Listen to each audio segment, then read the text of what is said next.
right. Is it what is it? What is the saying? It's the I don't know the saying, bro. If you can't handle the heat, step out of the kitchen. yeah, that's the saying. Yeah. And it is literally like that. If you can't handle it, get out.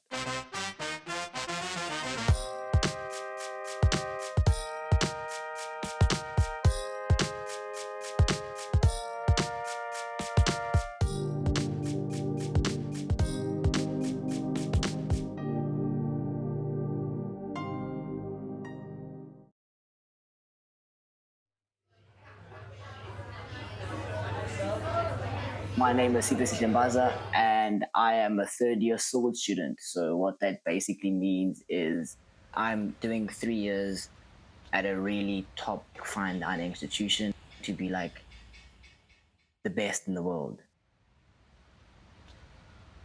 Sword is different to Capsicum or International Hotel School. A lot of things that we do that stress us most, other schools don't understand. In first year, I didn't know what I was doing. I didn't know. So, okay, first lesson of cooking school, everyone else was prepared. I was like, okay, what are we doing? I have no idea. Like, there was things we were supposed to bring. I didn't know we had a production schedule. I didn't know what was going on. I just thought, okay, cooking, bah, I know how to do it. It was a completely different thing. It took me a month to really understand what I'm doing. After that, I really grew into what I wanted to be. A lot of people drop out in the second year. The dropping out percentage that's still in the second year is about like 50%. Second year gets so intense, Zach, to a point where you're isolated from the world. You've got school on every Monday. You never go out. You're always tired. You've got assignments. You've got projects. You've got a lot on your plate. It's the hardest thing I've ever done in my life. Being able to make it through that year and to get to third year, you feel like, okay, now I've got a routine. I'm set. I've done this worse. So now I'm able to. So, greatest thing I've achieved is being in third year. In third year, now you're running a section, now you're doing orders, now you're kind of overseeing but being taught at the same time. Next year, it's no more school. After you're done your third year, you could go work anywhere in the world. So like as you go on, like more and more falls onto your shoulders. More and more until you're the executive chef now, where everything falls on your shoulders. Now that's a different league. Hopefully, I get there one day. Back it. Being a student in any kitchen is really difficult. Like, it's really hard. The student life in the kitchen is the worst thing in the world. Like, 8:30 in the morning, you're at work. You leave work at like 12 every day. You get the worst jobs, picking mussels, picking herbs, doing scullery, you're doing something you didn't sign up for. You want to be in the front line so much that you work so hard. When you get that chance, you're like, okay, dude, come. The smallest mistake, they can be like, oh, okay, he's not ready yet. Go back. You're always trying to be 100%, and when you're tired, you have to try and push through that. Being a student is also hard because you see the guy you want to be like, and if you disappoint that guy, you're like, is he gonna like take me back? Jason Cosmas, Ivor Jones, Ryan Cole, Luke Dale Roberts, Ashley Moss, all of these guys are world renowned. Everyone knows them around the industry, and it's really amazing because then I was 16, 17, I'm like, oh, that guy, you know, and now I get to work with him, which is really cool. As a student, you must not forget to learn. You tend to work and work and work and work, and like, you stop learning. Now you're just on autopilot. You have to take in as much as you can because you're there by choice. You're not there because you have to be there. If I don't go to work tomorrow, they can find someone else. Like you say, it's been worth it so far. it has definitely been worth it. But like, there are some nights where you just like, Yeah. this is like, you never really know what you're getting yourself into.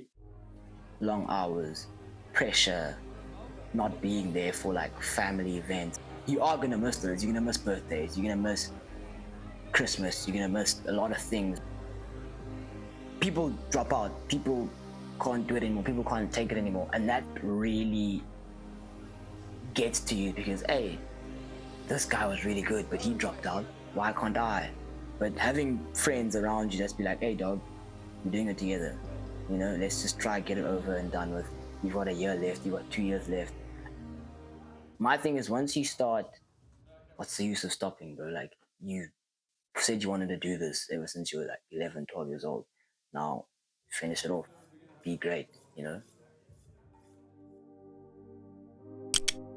My mom and I, we fought a lot. We wouldn't get along.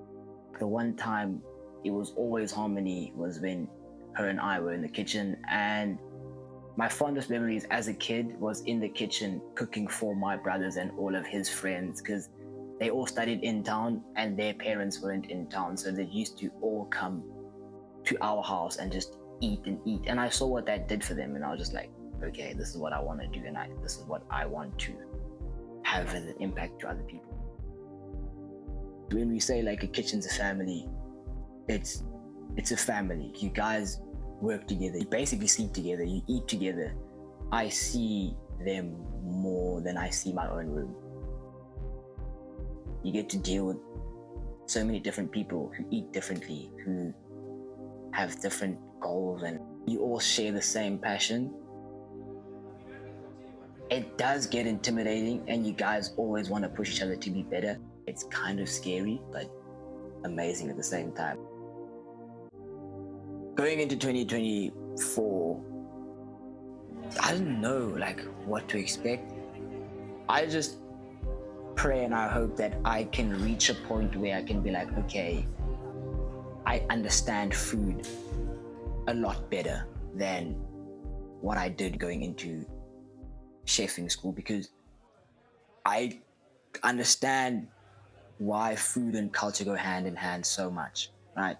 And hopefully I can learn skills to a point where I can take my culture's food and make it into fine dining food. That's what I want to have out of 2024, is being able to redefine cultural food in South Africa, where we can put it on a plate and be like, this is fine dining, even though it is biltong, even though it is a boerewors, even though it is snook or pickled fish or impalwag or smiley.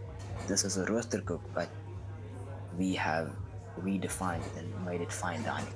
That's what I want to learn this year. I know it's going to take a longer time to where I can open up a restaurant and be like, okay, but in my final exam and my culinary thesis, I want to be able to be like, my last 3 years, I've learned this much, and this is my concept of what South African food is and should be. We have the best food in the world.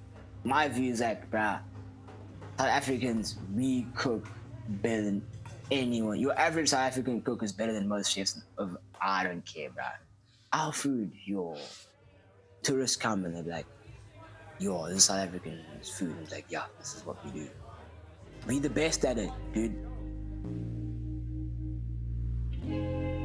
If you're coming into the industry, never lose the reason why you started doing it, because it's going to be hard. Just be the chef you always wanted to be. And if you ever struggle with something, always ask for help. You're never too big to ask for help, bruh. That's literally it. And just, yeah. Always remember to add salt to your food. That's it. Thank you for having me, dog. We've come a long way together ever since we were like how old? 5 years old in Links. Yeah, in Linkside. And we're here now, literally doing what we've always wanted to do. Thank you so much for having me, dog. 100%. Thank you very much. Thanks, bruh.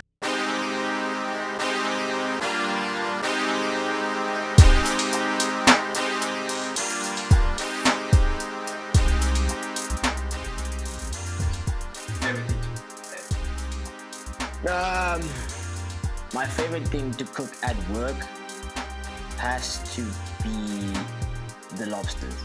Chefs also hate that question a lot. We absolutely despise that question. If someone is like, "Oh, you're a chef. What's your favorite dish to cook?" What do you mean, bro? Like, we cook so much. Or like, what's your favorite restaurant? Or where's your favorite place to eat? Nah, dog, don't do that. Like, as much as it's any profession, like, what's your favorite camera? You're gonna get asked that, or like, Now I knew that question. It's like, oh, you're studying film. What's your favorite movie? Bro, I was like, let me give it back, bro. what is your favorite movie?